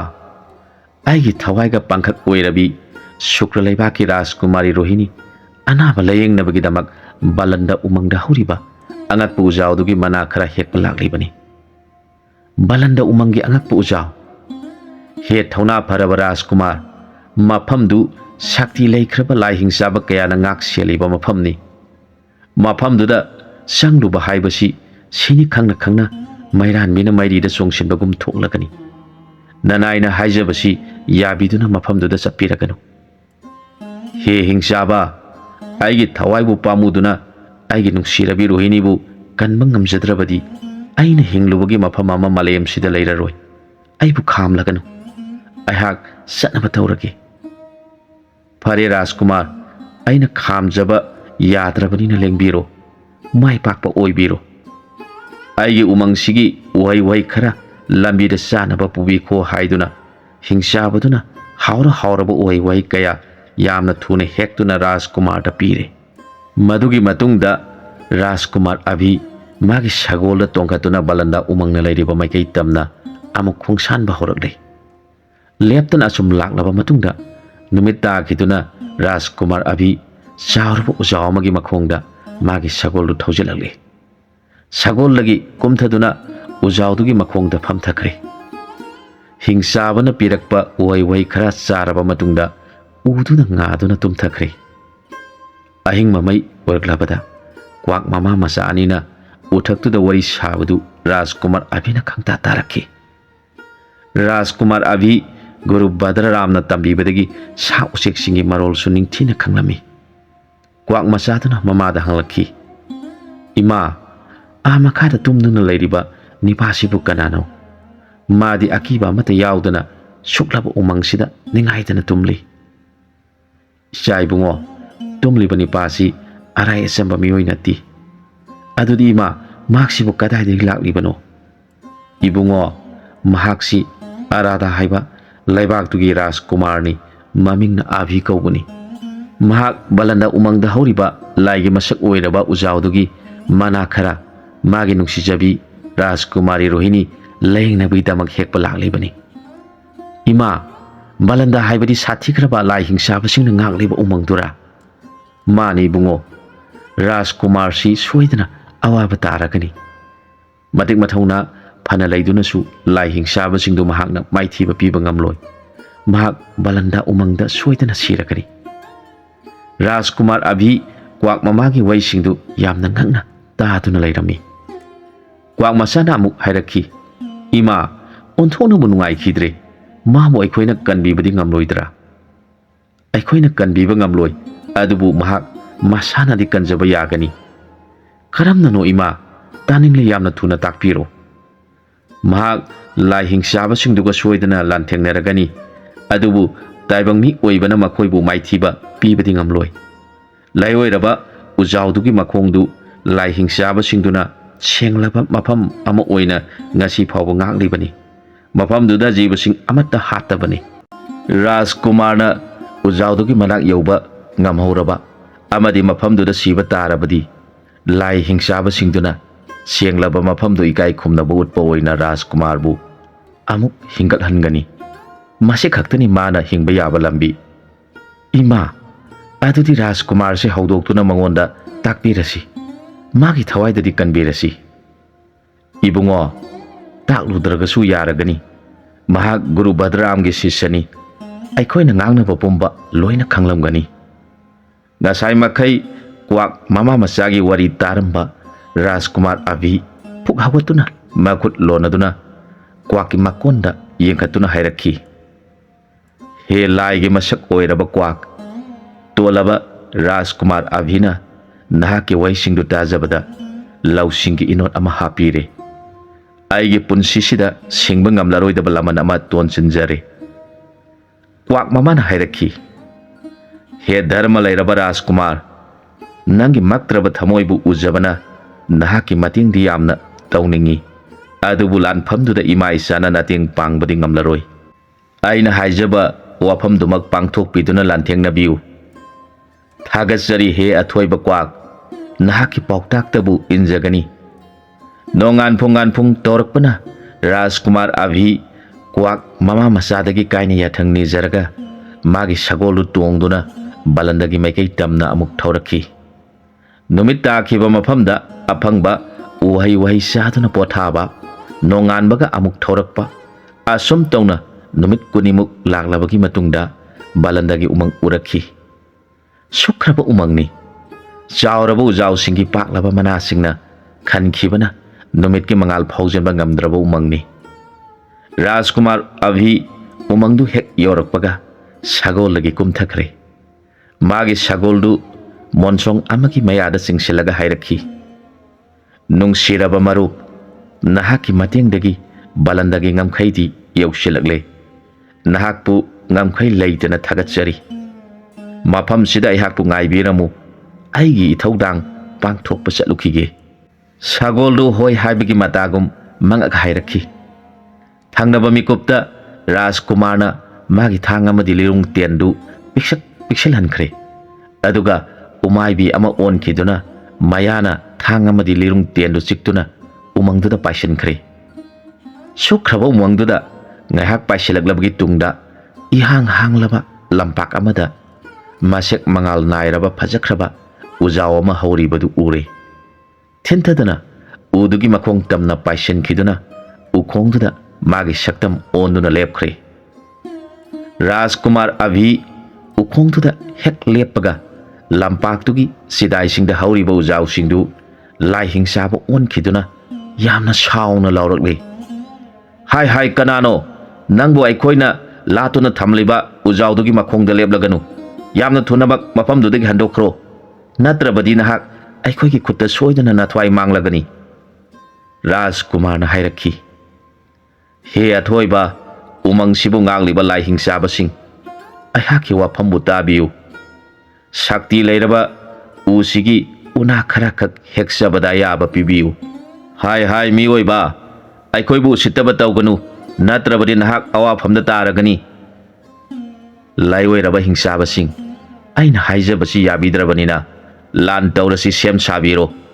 ꯅꯈꯣꯏꯅ ꯉꯝꯂꯒꯅ ꯑꯩꯕꯨ ꯍꯥꯠꯂꯣ ꯑꯩꯅ ꯉꯝꯂꯒꯅ ꯎꯅꯥꯁꯤ ꯍꯦꯛꯇꯨꯅ ꯄꯨꯈ꯭ꯔꯒꯦ ꯂꯥꯏ ꯍꯤꯡꯆꯥꯕꯁꯤꯡꯗꯨ ꯁꯥꯎꯈꯤꯗꯨꯅ ꯃꯈꯨꯠꯇ ꯊꯥꯡ ꯇꯥ ꯄꯥꯏꯗꯨꯅ ꯆꯦꯟꯁꯤꯜꯂꯛꯂꯦ ꯊꯤꯟꯊꯗꯅ ꯔꯥꯖꯀꯨꯃꯥꯔ ꯑꯚꯤ ꯂꯤꯔꯨꯡ ꯇꯦꯡꯒꯥ ꯊꯣꯡꯗꯨꯅ ꯍꯤꯡꯆꯥꯕꯁꯤꯡ ꯇꯝꯅ ꯀꯥꯞꯁꯤꯜꯂꯛꯂꯦ ꯊꯧꯔꯕ ꯇꯦꯟꯖꯩꯁꯤꯡꯒꯤ ꯆꯩꯅꯥ ꯐꯪꯕꯗ ꯍꯤꯡꯆꯥꯕꯁꯤꯡꯗꯨ ꯍꯦꯟꯅ ꯁꯥꯎꯈ꯭ꯔꯦ ꯍꯤꯡꯆꯥꯕ ꯈꯔꯗꯤ ꯊꯧꯔꯕ ꯇꯦꯟꯖꯩꯁꯤꯡꯒꯤ ꯆꯩꯅꯥꯗ ꯋꯥꯟꯊꯗꯨꯅ ꯂꯩꯃꯥꯏꯗ ꯇꯥꯕ ꯌꯥꯎꯈ꯭ꯔꯦ ꯌꯥꯝꯂꯕ ꯂꯥꯏ ꯍꯤꯡꯆꯥꯕꯁꯤꯡꯗꯨꯅ ꯔꯥꯖꯀꯨꯃꯥꯔꯕꯨ ꯀꯣꯏꯁꯤꯟꯈ꯭ꯔꯦ राजकुमार अभी लेरुंग तेंदोंग थादोक्तुना मागी थौरब थंगसांगदु पाइदुना लाई हिंसाबसिंग लांथेंगनरगले राजकुमार दु हिंसाबसिंगदुना हिंगना फानाबा होनरगले नगना संखिलकपा हिंसाब खरा राजकुमार मंगा कखरे खंगाउदब मिकुप्ता हिंसाबा मना तोंगलोमदगी राजकुमार गी मंगा कखरे राजकुमार अभी की कक्लब मकोक्तु पाइथोखिदुना रोहिणी हाइना कन्न कौरमलगा उखोंगदुदा ताखरे कक्लब राजकुमार की मकोक्तु ngaihakti mapi sadum sadum tarakhi saururaba lai hingsabasingdu rajkumar gi makok hek ken khibada ukhongdu da jibsing hatpa yadabadu khangning ningsing laktuna makoi pumba makok paiduna leimai da phamthana khri lai hingsabasingdu watana ba horukle makoi gi maraktasu asiana kaya yauri badu ubada yamna su nungai da ba phaunare kona thangda asengba mafam oiraba ukhongdubu इकाई खुमनब उत्प ओइना राजकुमार अमदी मखोगी खोंगलोई खरा सिरिबदु हिंगलहनबा हाइना यानादुना उना खरा हेक्तुना राजकुमार गी अकक्प मकोक्तु समजंदुना उना सिंगदु सुगाइदुना थोंबदगी सिरुरबा राजकुमार दु हिंगलखी सिरुरबा हिंसाबा खरा दुसु हिंगलगले लाई हिंसाबा सिंग हंगलखी हे मियोय लक्तगे अथोइबा नाहक पुकनानो करी मरम गिदमक नंगना मफम सिदा लाक्लेबा अदुगा अदु नथौना लेख्रबा नंगना सिरमदाइदा नमितकी नपी तारिबना करिगिनो राजकुमार न खुमलखी हे थौजाल हैरबा मफम सिबु ngakpiriba lai हिंसाबसिंग आइहाक आराधा की राजकुमार अभिनी आइगी थवाइदगी हेना नुंसीजख्रबी शुक्रलैबा की राजकुमारी रोहिणी की अनाबना मरम ओइदुना माबु हिंगनबगिदमक शक्ति लेरबा उजाउसिगी मना खरा हेक्पा लाक्सेबनी आइना सिरमदाइदा मिलुदगी पिरांग तारकलिबदुना आइगी थवाइगी दमक नसदी हागत कांगतपा ngamdana लेहौरबी आइगी रोहिणी की खल्लुबदा मिलुदगी पिरांग खंगहौदना तारखिबनी लाई हिंसाबसिंगदुना राजकुमार हैरखी हे थौना फरबा राजकुमार नंगी थौना फबा मदी मेनुंगसि चावबा नतौदु उबदा अखोई पेले मियोइबा कनानासु फंगबा ngamdraba upalsigi unase nakuna hektuna pujakhro aduga nana khangadawa amana unasi nangi nungsijabi rohini khaki thawaidagi hena toppa jiba amataki thawai gidamak sijanaba yaroi phagani naya thangdumak ngangna sasagani haiduna Rajkumar avi haraujana hagwat khiduna hingsaba singdu khurumjare madugi tungda ujaudu bolaiba katlaga काकतुना उना खरा हेक्तुना कुमथरगले अमुक हना लाई हिंसाबसिंगबु खुरमलबा मतुंगदा बालंदा उमंगदगी मखोंगना थोरगले उमंगी मचिन फावबा लागलबा मतुंग मागी सगोल तोंगदुना नुंसितकी ममांग थाना थौबा होरगले नुमित खरानी की तुंगदा quack मामा मचाना लेहौबु उजाउदु यौसिलगले राजकुमारना Hingna हलकपा उबदा quack मामा मचादु यामना हराउजरे quack मामाना हाइरखी हे अथौबा राजकुमार नंगना राजकुमारी रोहिणीबु नुंसीजबा उबदा पुनिंगसे ओंथोंना नुंसीख्रे आइखोइना नंगी नुंसीबबु इकाई खुमनजबा ओइना जै कयागी ममांगदगी इफमदा लैरकलबा हिरागी लिगलांगसे नफमदा सिनजरी मसिबु रोहिणीदा सिनबियु थागतजरी हे थौजालगी हरकफम ओइरबा quack तोलबा आइहांगनादि नहाकी थौजालगीदमक करिसु तौबा ngamjadre नहांगना पीबीबा लिगलांगसे आइगी रोहिणीगी मफमदा सोइदना सिनजगी करिगुम्बा मतमदा तोलबा आइगी इथौदांग पांगथोहनबगी तांजा लागलबदी आराधा लेबाक्ता लाक्पीदुना इफमदा ताकपियु हे अथौबा आइगी अपिकपा mateंग अमना करमनाबु चावरबा थौदांग अमा पांगथोओ हाइरसिगी सिंगनबा लैतना ताकपिरो आराधागी राजकुमार अभिदा ताबिरो हे अथौबा राजकुमार अहाक मलेमदा ममिंग चलबा ऋषि औरंगागी मचानुपी राधिकानी पेलिंगाइदगी हौना अपोक्पा इपागी लाइनिंग लंबीदा पुनिंग लुपचखी अपोक्पा इपाना सानबीबदगी तुंगदा ओइरकदबा पुंबसु खंगबा ngamjaki ओनिंगबा जीबा अमगी सक्तमदा ओंथोक्तुना लैबा ngambagi विद्यासु अपोक्पा इपादगी तमजखी इपागी थौजालुना मरम ओइदुना इमाइसाना क्वाक ओंदुना ngasi फावबा लैरमलेबनी करमना सुक्लबा मफमसिदा क्वाक ओंदुना लेखिबनो तंथब तौदुना ताकपीरो अथौब राजकुमार ताबीरो अराधा लैबाक्तगी इराप लापतना पंदरा हाइबा लैबाक्तुगी निंगथौ बासुना नोंमा अखोइना लैरिबा उमंगदुदा लाखी आइबु उबदा निंगथौ बासु आइगी आपोकपदा हाइजदुना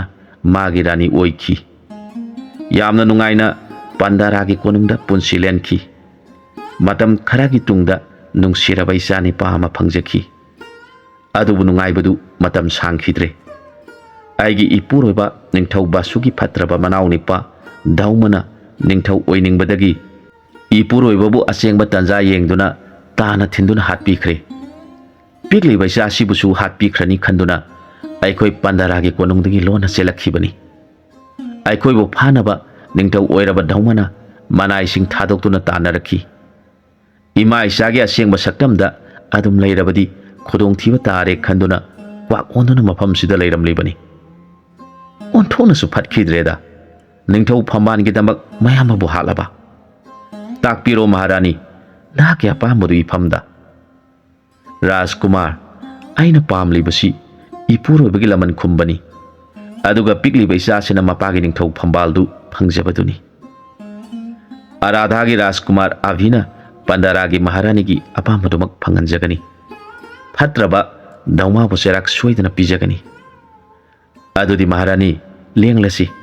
आइना थौरिबा सगोलसिबु तुंगिनना नमा नचासु पाइदुना लाकपीरो शुक्र लैबाक्ता हाना चतुना रोहिणीगी थवाइबु कल्लुरसी अदुगी मतुंगदा दाउमाबु दंडी पीबा चच्चरगे महारानी राधिका राजकुमार अभिगी वफम ताबदा हराउजरे राजकुमार की मतुंग इंदुना मामा मचासु पाइदुना लागले नुमित खरानी लागलबगी तुंगदा राजकुमारना माइथीबा पीरमलबा हिंसाबदुगी उमंगदु योक्सिलगले हिंसाबदु राजकुमार अभिने हिंगा हलकपा उबदा ओंथोन हराउजखरे चेंथोरक्तुना राजकुमार बु तरामना ओकले क्वाक मामा मचासु पाइथरक्तुना राजकुमार की मतुंगदा मियोबगी सक्तम ओंदुना लेपखरे राजकुमारना हाइरखी मरुप हिंसाबा आइबु तरामना ओपीबगिदमक नाहाकु थागचरी हिंसाबना मो हाइरखी आइबु मरुप कौबीबगिदमक थौना फरबा नाहाकु थागचरी अयहाकसु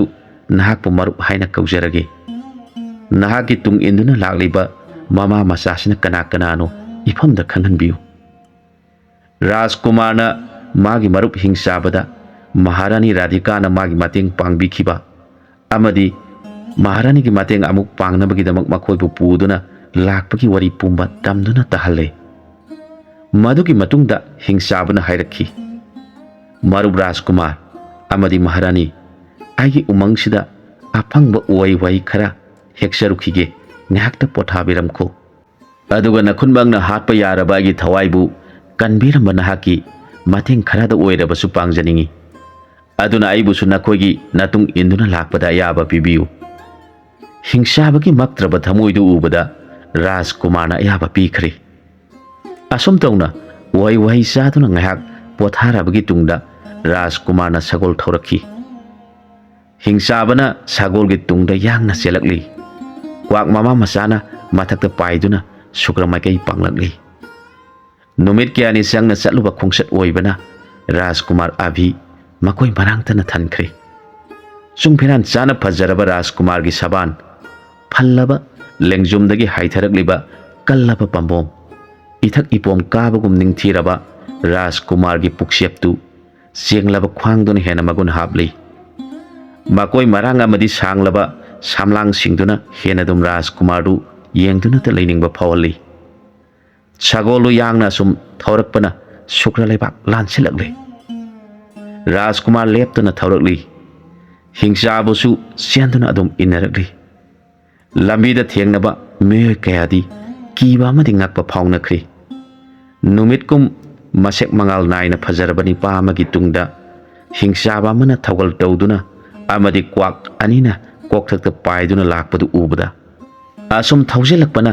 कोनुंग मया यौगदबा यामसिलक्त्रे राजकुमार सगोलगी कुमथखरे लैरंबा मियोय खुदिंग कीखिबना मासी मरुमदा लोनबा खराना चेनबसु यावरे राजकुमारना लंबीदुदा लैरंबा लानमी खरादा हाइरखी लानमी सा नाकोई हौजिमक कोनुंग चलू इनिंगथौ शंभुदा राजकुमारी रोहिणी बु लयेंग नबा लागली हाइना तमनुरो अदुगा थुनमक निंगथौगी पाखुमदु पुदुना आइगी नाक्ता लाउ यामना कीरंबा लानमी सिंगदु लयेंग लाकपनी खंगलबदा कीबा फखरे थुना याना कोनुंगदा चटखरे कोनुंगदा मतिक मगु लैखरबनी पामना हिंसाबा अमगा क्वाक अनिगा लोइनना राजकुमारी बु लयेंग लाहुई हाइदुना निंगथौदा तमले निंगथौ पाउदु ताबदा फुक हौगतुना मसामक याउदुना राजकुमारना लैरिबा मफमदु तमना चेलगले निंगथौ शंभुना राजकुमारदा यामना नोलुकना हाइरखी इसाबु लयेंगबा लाकपिरिबा हे अथोइबा कोनुंगदा लेंगलसी इसागे थवाइबु कनबिरो फागनी निंगथौ लेंगलसी कोनुंगदा अदुगा इनिंगथौना आइगी मरुप हिंसाबा अमदि क्वाक अनिगा आइखोइ मरिगी लैफम नुमित खरानिगी दमक सिनबिरो फागनी मदुमक पांगथोकसगे हाइदुना निंगथौ शंभु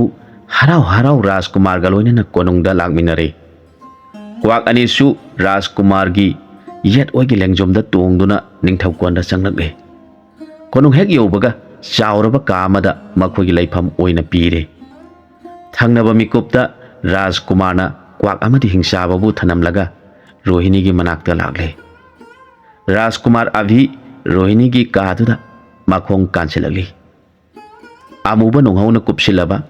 थाजगी माइथोंगुम मक्सिलबा रोहिणीगी सक्तम मदम सांगना नारकपना इसप सपसिलबा माइथोंदु उबदा राजकुमार अभिगी थमोय पुबा ngमसिलक्त्रे रोहिणी ममित उइसिंदुना मागी फमुंगदि हिपली राजकुमार अभी रोहिणीगी मनाक्ता तपना चंगसिलगली मख्वांगदा येलिबा फीदुदगी शक्ति लेरबा उनादु खरा लौथोकलगा सुगाइदुना इसिंग खरादा यानखरे चंगसिलक्तुना रोहिणीगी मचिंदा इसिंगदो तपना तपना इनबिरी राजकुमारगी थमुइदु पुबा ngमलक्तबदगी खंगौदना मिलुदगी तारखिबा पिरांगसिंगदु राजकुमारी रोहिणीगी ममाइदा पुप लाउना हेक ताबदा राजकुमारीदु ममित खंगपांग पांगलखी रोहिणी ने यंखलकपदा मकोई मरांगतना थल्लबा अभिगी सक्तम खंगु उबदा रोहिणी यामना हराउजना कौगे तौरुबदा सोमन खीबना वांगांगबा ngमखीद्री रोहिणी सु राजकुमारना इलकलिबा इसिंगदु तमना तमना थक्सरी रोहिणी की मिलुदगी मापी सदुम सदुम तारकली निंगथौ शंभु मचानुपिना ममित पांगदुना हिदाक थकपा उबदा यामना हराउजखरी असुम तौना नुमित खरानिगी तुंगदा रोहिणी हवत कांगतपा ngमखरे राजकुमार अभी रोहिणी की फमुंग मनाक्ता फमले रोहिणी मोमो नोक्सदुना राजकुमारना इलकलिबा इसिंगदु थकले राजकुमारना हौखिबा वरी अमदि क्वाक ओनुना लैरिबा रानी राधिका की वरी पुंबा रोहिणी दा तमदुना खंगहले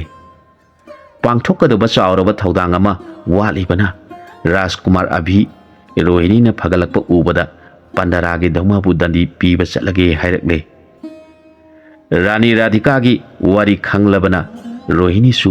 राजकुमार बु खामद्रे राजकुमार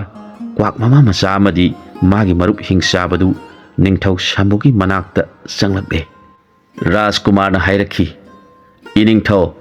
हौजिक्ति राजकुमारी सु फगलकलबनिना आइगी तंगाई फदना पांगथोकतबा याद्रबा थौदांग अमगिदमक चचबा तारे निंगथौ शंभु सिंहासनगी फुक हौगतुना हाइरखी हे मियोइलक्तगी अथोइबा इसाबु फगलकपा उबदा हराउमनबदगी नहाकपु कनानो कदाइदगिनो हाइबा ngasi फावबा हंगबा काउरी नहाकी तौबीमलगिदमक आइगी थवाइसे नफामदा कटलबसु अपियनबा ओइगनी थाजद्रे नहाकी अपामा मतंगी ताकपियु हे Ningthou matang matam saraba kanda ai asing basaktam taksage madugidamak aibu ngakpiu ining thauna agi apamba hayu takpirabanina aradha laibakta satpiduna nahaki nungsiraba marup ningthauren Bikramjit ka lengonaduna hanagi marup ki nungsibado amuk hanjanbiu asumna hairam laga Rajkumar konungdagi thorakle Rajkumari Rohini konungi thongjanda leptuna Rajkumar Avi na satkiba maikaida yengduna leijahori Rajkumar Avi magi marup hingsaba amadi kwak mama masaga loinana pandara laibak yaushin khre ningthau dauma amadi magi phatraba khongloi singbu हिंसाबा अमदि राजकुमारना तान तानदुना तुमना हाटख्रे रानी राधिकादा मागी लेबाकतु राजकुमारना सिनख्रे पिकलिबा मचाबु रानी राधिकाना निंगथौ हापख्रे लेबाक प्रजा पुनमकसु हराउनख्रे आसोमदना निंगथौ शंभु मचानुपीगी मफमदगी लागलमलिबनि पादु अतै कनासु नति आराधागी राजकुमार अभिनी हाइबा खंगले तंथदना मचानुपीबु पुदुना निंगथौ शंभु आराधा लेबाकता लागले मागी नुंसिरबा मरुप ब्रिकमजित्ता ममांग थक्की मागी असोयबसिंगदु ngakpiduna रोहिणीबु ममौ ओइना लौसिनबिउ हाइजरे पुक्सेल चावरबा Ningthou ब्रिकमजित मागी मरुपु सेजेट कोनजनजखी आसोमदना लान लोइरबनिना हिंसाबसु मागी उमंगदा हनख्रे राजकुमारसु रानी राधिकादगी कायने याथंग निजरगा खोदोंग थीबा मतमदा मतिंग पांगबा लाक्लगे हाइरमलगा राजकुमार अभि मागी सगोलदु यांगना आराधा लेबाक तमना थौरगली आराधा लेबाक हेक लानसिलकपदा मागी प्रजा सिंह हराव मथोई कानखिदुना लंबी लमजाउदा लेरंबा प्रजा पुंबा राजकुमार की मतुंग इंदुना कोनंगलोमदा लागले प्रजा सिंहना तुंग इलकपु उबदा राजकुमार मागी सगोलदु तमना थौख्रे प्रजा मयामना राजकुमार अभिना माई पाकले हाइना लाउबदु कोनंग यौना ताबा होरगले कोनंगदगी ममा इबेमा इंदोरेखा मदी मनाई नुपी सिंहना राजकुमार बु ओपा सेंथोरगले कोनंग यौरबदा राजकुमार अभि सगोल लगी कुमथदुना कोनंग तमना चंगलगली प्रजा मियामना राजकुमार की कोकथक्ता माई पाकपगी लई कया साइथरी ममा इबेमा इंदोरेखाना लेपलिबा माइकैदा येंगलुबदा खोइरो मोमोन मिनो तौना लेपइबि रोहिणी की सक्तम उरुबदा था कया संगना चाफम थकंग खंगदना लांजाव कया थेंगनरुरबा राजकुमार अभि मसादु सुखथबा पुंबा पुंफा फगिबगुम खंजरी मातांग अस्वाइदा वारी सिलोइसिनजरे अनौबा वारी अमदा मयांगा पुनः अमुक थेंगनमिनरसी।